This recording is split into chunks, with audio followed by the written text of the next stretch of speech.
So welcome to the first Q&A. We're going to get started here in just a moment. I have a few written questions, although I'd like to invite, as the group starts to grow, if you have a question and you'd like to ask it live, I would love to have live questioners join me in the Zoom call. So if you would, write your question in the question post. If you'd like to be on a live Q&A. Write your question in the question post and just mention that you'd like to ask it live, and we'll get that set up for the next week. There's something special about having that question answer sort of interaction versus on paper. But for today, on paper, and it is what it is. Perfect. All right, so we'll go into the first. Actually, before the first question, let's just take a moment and breathe. Kind of settle. Notice whatever the mind's saying at the moment, if anything. Maybe nothing. Or maybe it's saying how much it's enjoying nothing.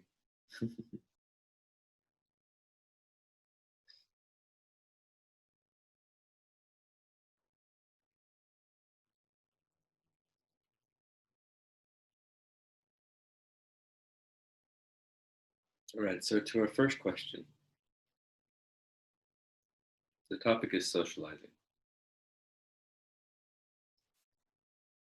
How can we use socializing as a conscious practice?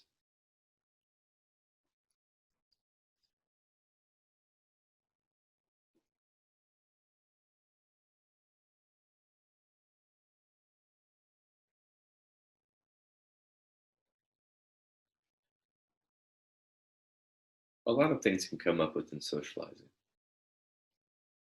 It's hard to say exactly what this questioner was speaking of, but I would guess maybe there's some hesitation, fear, or insecurities that are being awakened with the concept of socializing. Perhaps they're more introverted. They like to have their space and quiet. They're not too big on socializing. If that were the case, there's a lot of things to go into, to examine. Maybe there's a bit of distrust, right? Meeting strangers is kind of, it puts you in a sense of a vulnerable state, vulnerable place. And, somewhat unfortunately, in our past, that vulnerability has been taken advantage of by unconscious individuals. And that leaves a scar, that leaves a wound. Or perhaps, we've had some kind of negative experience with socializing, right? We've been open, we've been real about ourselves, and then it was like maybe we were made fun of, or a troll, on social media. I just started being really negative and mean, and then that just like shut you down, and you're just like, okay, from now on, it's gonna be with me. I'm not gonna go out into the world. I get that. But so much of conscious practice and awakening is about healing. And it's about confronting our fears in a gentle and peaceful way. And doing so in a gentle way. So if you have fears over socializing, it doesn't necessarily mean you need to just jump head first into a bunch of, social gatherings and stuff. But just, I like to advise, keep one foot in your comfort zone and just put one foot out there, kind of test the grounds. Respect their past, in a sense. You don't have to just throw that out the window. But you do have to be wise. You have to be careful in this world. There are individuals that are deeply in unconsciousness that can be dangerous on the surface level. So you do have to follow those rules and be safe and trust your intuition, trust your guidance.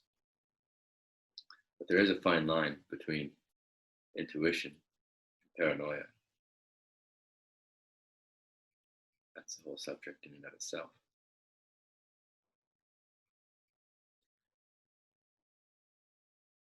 But if there is any fear coming up about the idea of socializing, then so much of this practice is about honoring whatever we're feeling. Bring awareness into that feeling. Okay, right now I'm feeling a bit nervous or anxious about even just talking at the idea of socializing. Be with that, breathe into it, allow it to be there. Don't run away from it. Don't deny that it's not there. See it, acknowledge. Socializing can also shake up our insecurities, right? Because it's one of the nature of the mind. It's always trying to guess how people will interpret us. And it assumes that everyone's going to see our flaws, even though most people don't. You know, most people don't care in a good way. And the ones who do, the ones who are judging, they're not really honestly the ones you want to be friends with anyway. So their judgment's going to remove themselves. You don't even have to do it. So that's a gift. The other side of socializing that potentially this questioner was asking was the lack of socializing that they're experiencing at the moment due to, the current COVID thing that's happening right now globally. Right, we have to be social distancing. It takes away quite a bit of our interaction, even the little stuff like going to the grocery store. You can't have as much interaction with the daily stuff. Everybody's trying to keep their distance and whatnot. If there's any sort of discomfort coming in from that, from feeling maybe a bit separated from everybody or isolated, then again, there's some feeling inside you of resistance, denying what is.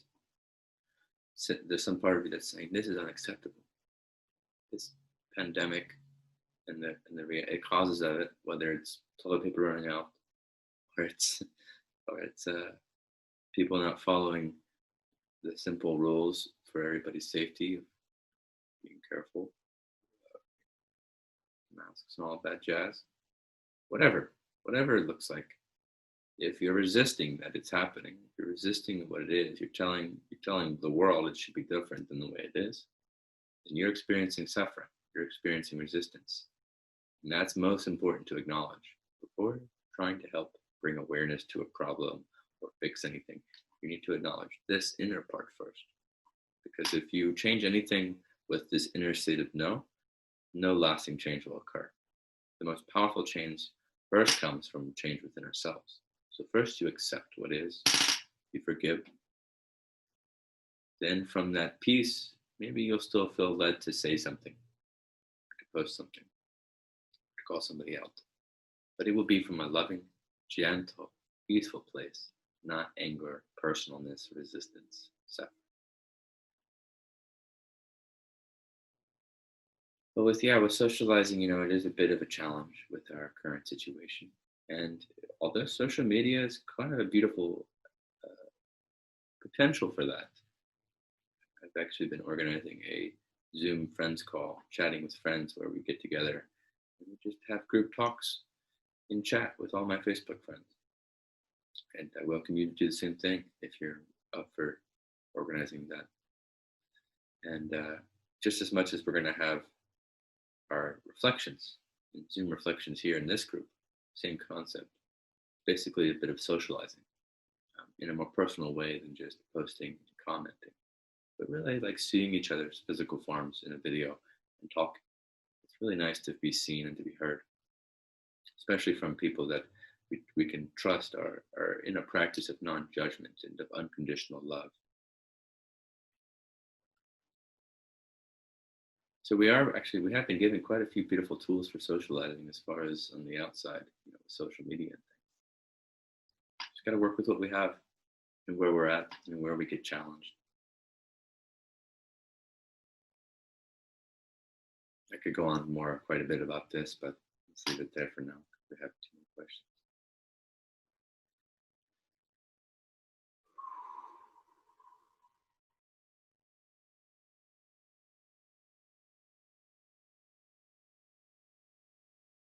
Second question is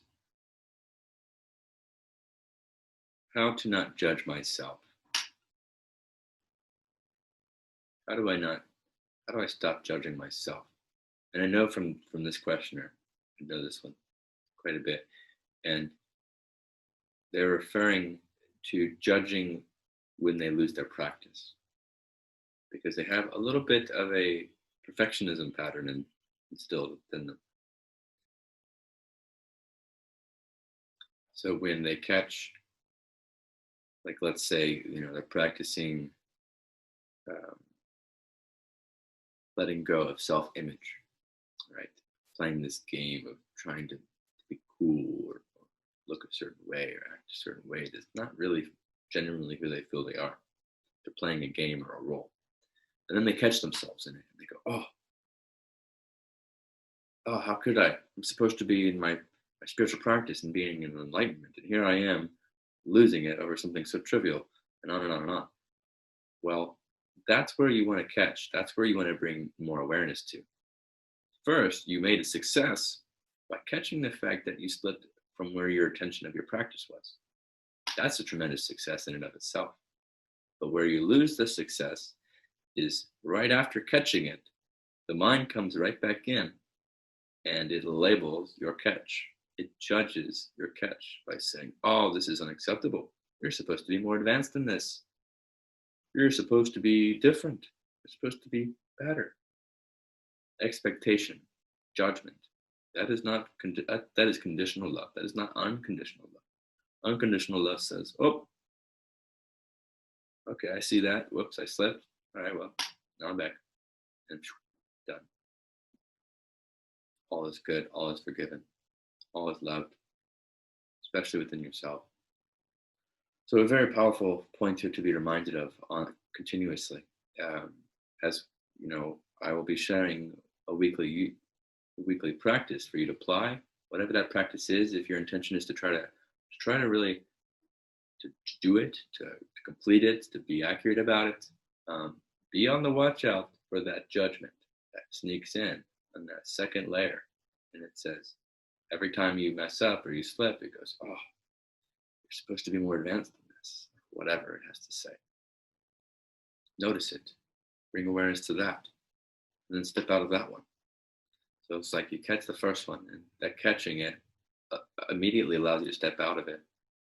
Then maybe a second one occurs where that mind comes back in. So then you got to catch that one and step out of that one and go to an even higher elevated level of perspective, of understanding, of practice, being. And then the mind may keep following you.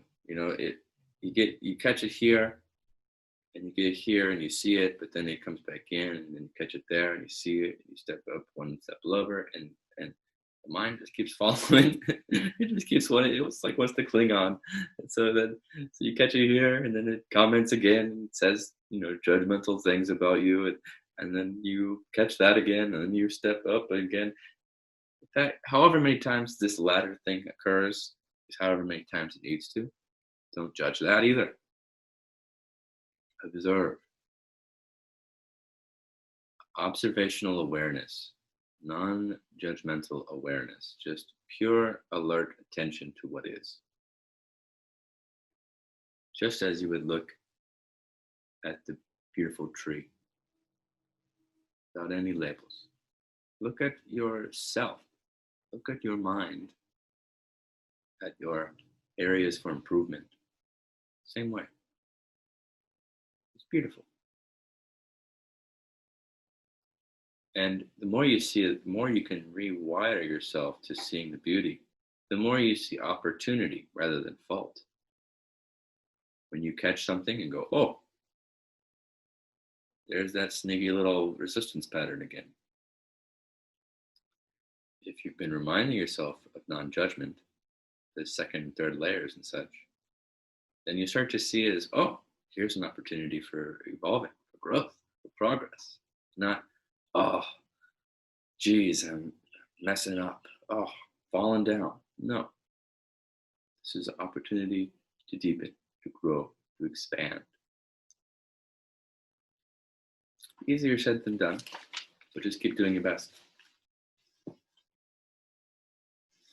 And most importantly, keep catching them. Keep catching them when they come in. Our awareness is our greatest power. Keep catching. And it may help to kind of decipher the source of where that comes from, some conditioning of our past. Maybe there was somebody in our past that was a bit more on the perfectionism sort of rolling, requiring perfection. I think most parents do to some degree, unintentionally. Or teachers, our society, our even advertisements, even being perfect physically is embedded in us, this idea that we need to be perfect physically. I keep getting these advertisements on Facebook for fixing hairlines. It's like, I don't care. I don't care. It's just nature. If my hair's starting to go back, so whatever, it's just hair. But it does represent, like, oh, you have this fear and this insecurity. It's like, oh, that's not perfect. What's supposed to be perfect is a certain younger image, right? Don't have a hairline. Your hair is perfect all the way, blah blah blah blah blah. And we tend to feed into that. We buy into that. Not true.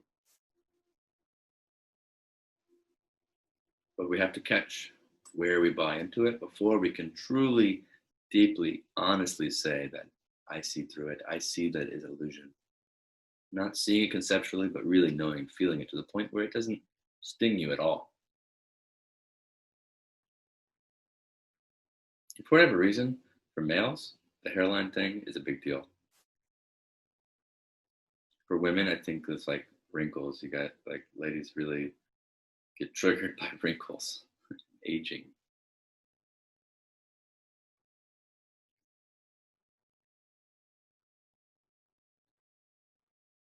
I see it all as beautiful.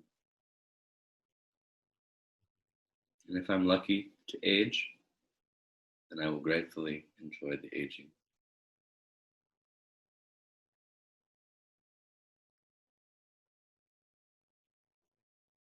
One more little piece on the judgment.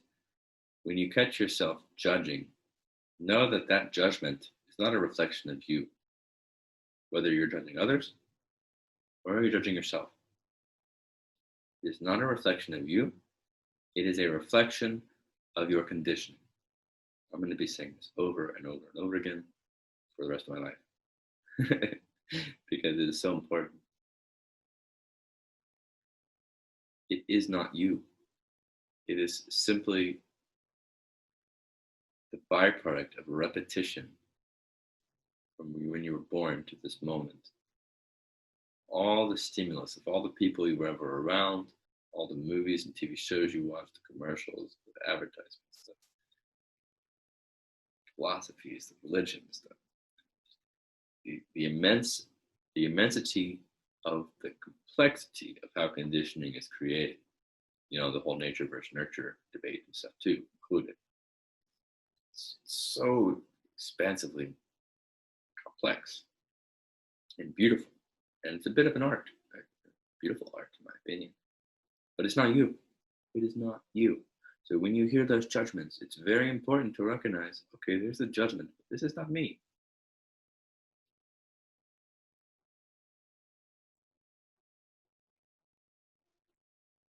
Maybe you have judgments over me. Maybe you've had some judgments over me, specifically me right now, like in seeing something I posted or whatever. I don't know. That's okay. I don't take it personally. I know that it's not you. It's also why I don't fear being judged. Just being me. If someone judges, that's their karma. Because judging is never fun. It's not an enjoyable thing to judge. It comes from suffering and it creates suffering. So I have compassion for those that judge me, not fear. But anyway, that's an whole other topic we could go on for days about judgment, a big one. And the last question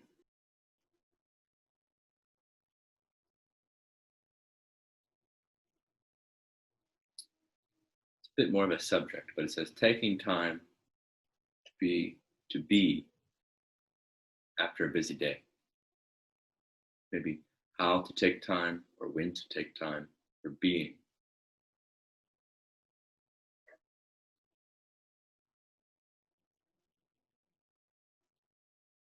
Very powerful and important question.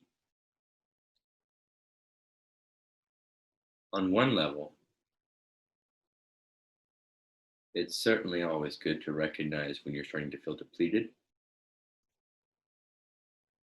and pause, and really go into the depths of meditation, of being, where you're just anchoring yourself in the present moment.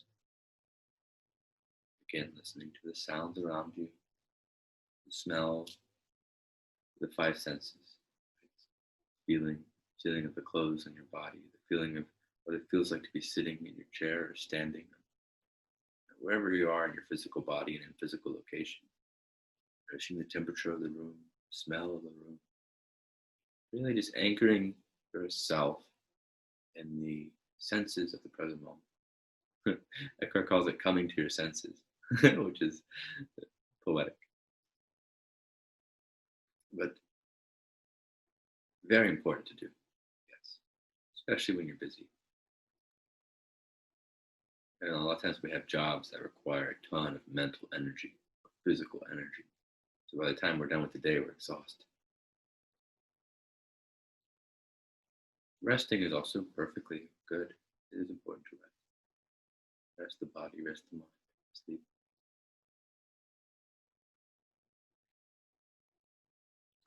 We do tend to fall into escapism, right? After a long day, a busy day, we just want to like become a vegetable in watching TV or watching videos on our phone or playing silly games. That's not quite being the level of being that we're referring to, the spiritual practice. A bit more of an escapism. I mean, it's not wrong.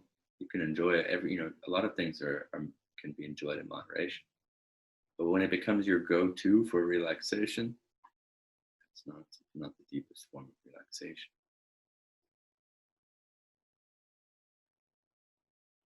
Addiction can become an addiction to have these escapisms, whether it's playing games, video games, even music. I mean, I love, love, love, love music. Even music can become an addiction, escapism.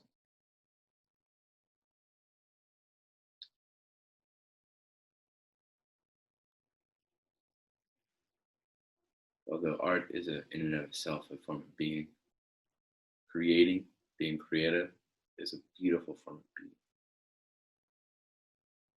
But there's also something to be said about the art of doing nothing, literally nothing, not even doing meditation. In Japan, I know there's a name for it. They revere the practice, and I forget the name of it. It's evading me right now what it's called. But there is a revered practice to sit and do nothing. And it's certainly because they recognize that there is a very powerful and important place for being, and only like a bit more advanced practitioners can do it comfortably. Because when you are being, you have things to work through. Sometimes that stuff can get shaken up while you're sitting in silence, while you're doing that. And that's where we run to escapism, because we don't want to confront the discomforts that come up.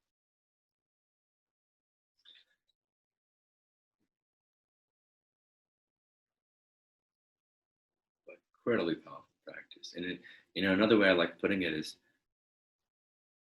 simply enjoying your existence. It's a form of joy that is not dependent on doing anything. We're so conditioned to the idea that all fun, excitement, and enthusiasm and joy has to be with doing something, right? Going on vacation, working on a big project, making art, I don't know, hanging out with friends, talking to people, being on social media, just doing, playing games. But there's a fundamentally deeper level of joy that can be found. It's incredibly powerful when you really find the joy of existing, just simply existing. Because when you find that depth of satisfaction, the ultimate satisfaction of simply existing. And anything you do has that foundation underneath it of the joy of existing, the joy of being. So it becomes empowered, especially for creators, for artists, but also for everyone.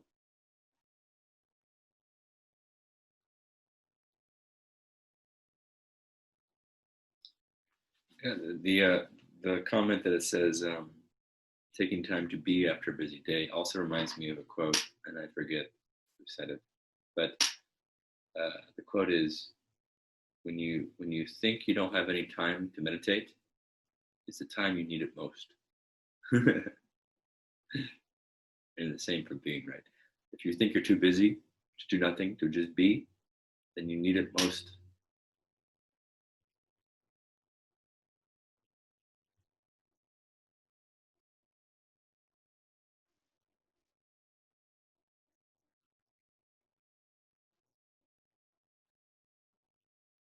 And the final thing I'll add into that, though, is that on another whole level of enlightenment and practice is about consistently living in that state of being. It is also beautiful to do. I mean, to sit and do nothing. But then there's also something to be said about bringing that deep peace into the doing, bringing the being into everything you're doing, even to the point where you can have a really busy day, but you're contemplating your conscious breathing, you're feeling in your body the whole time, you're maintaining this self awareness throughout the whole day. So by the end of it, it's not that you feel depleted, you feel actually like you just did a 8-hour meditation, because that is the last piece of enlightenment, is realizing every second of life is meditation, is opportunity for sacred spiritual practice and going deep into who we are and mastery and strength and evolution.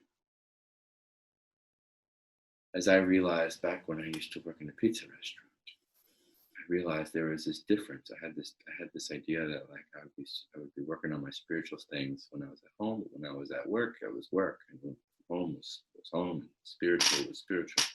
And finally, it dawned on me: oh, everything is spiritual. It never wasn't, other than it always has been. Actually, I was just creating this little bubble, isolated island bubble of what I thought everything was, and it turns out I was really stuck in this little world. The whole thing has been sacred and spiritual this whole time.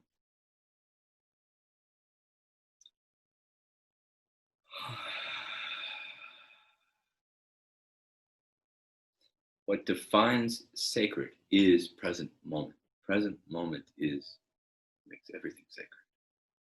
And present moment is always here. It always is. So whatever you're doing in the present moment has the potential to be powerful, sacred, spiritual practice. And again, this doesn't mean you're going to find mastery in the first day. It takes lots of practice. Lots and lots of practice. And we'll be going over these practices, how to apply them in your daily life, whether it's at work or whatnot, throughout these units. This is the first of many. But thank you for joining in this Q&A. I will now end this and then create the weekly unit, which reminder that first the teaching happens. I don't plan the teaching happens, then the question and answer happens, then I create the rest of the unit based on what comes up in the teaching and Q&A, which is why it's a bit different, because it starts on a Saturday and ends on a Friday with our reflection group, Zoom group. And then the next Saturday, a new unit begins. New teachings come, new units and practices are created, and onward. This will just continue to happen as long as it happens.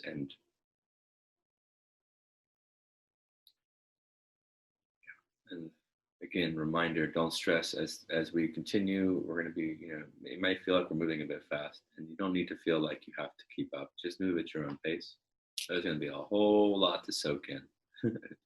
And you have to honor how much you can absorb at a time. So just honor that. Know that it's always here for you when you're ready to keep going.